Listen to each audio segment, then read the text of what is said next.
ಬಳಪ ಹಿಡಿದ ಭಗವಂತ ಇರುತ್ತಾನೆ ನಮ ಸುತ್ತ ಅವತಾರ ನಾನಾ ರೂಪವೋ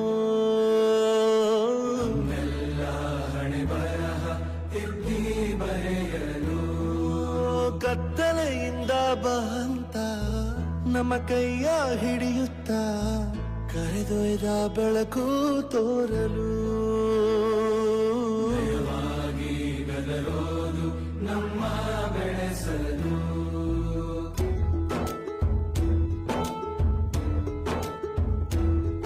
ಭಾಷೆ ಅಮೃತ ಕುಡಿಸೋ ತಾಯಾಗಿ ಭಾಷೆ ಅಮೃತ ಕುಡಿಸೋ ತಾಯಾಗಿ ಭವಿಷ್ಯ ಬರೆವಂತ ತಂದೆ ನೋವಾಗಿ